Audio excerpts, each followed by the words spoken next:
वास्तुशास्त्रामध्ये वॉशरूमसाठी specific एकच direction आहे.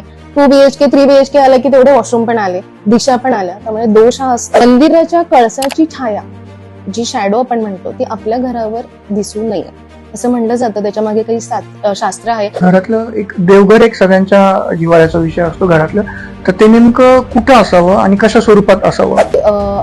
पितृ शापित दोष हा एक दोष आहे, किंवा कालसर्प योग आपण म्हणतो की पत्रिकेत आहे.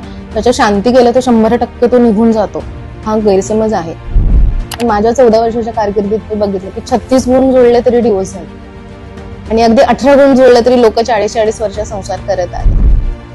बऱ्याच लोकांचा जागरण गोंधळ राहतो, मग सगळ्यांना संततीसाठी चॅलेंज येतं. आता असं नाहीये, ग्रहमान पण तिथे तितकंच मॅटर करतं. त्यामुळे संतती योग दोघांच्या पत्रिकेत उत्तम आहे ना, हे बघणं मेन पत्रिका बघताना. आठवतं की ऐश्वर्या रायचं जेव्हा लग्न करत होती, तर तिने ती मंगलिक होती आणि तिने झाडाबरोबर बहुतेक लग्न केलं.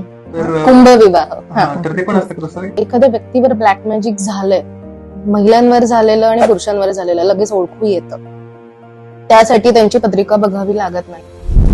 कुठल्या पक्षात जाऊ, मग आमच्याकडे आमच्या पत्रिकेप्रमाणे आम्हाला कुठला पक्ष लकी राहणार, किंवा इंटरनल आम्ही गेलो, इंटरनल पॉलिटिक्स झालं तर आम्हाला माघार घ्यावी लागेल का? ऍस्ट्रॉलॉजी, वास्तू कन्सल्टंट ह्या गोष्टींची गरज का आहे की तुमच्या नशिबाने तुम्हाला सगळं मिळणार आहे, पण तशी पावलं उचलणं फार गरजेचं आहे.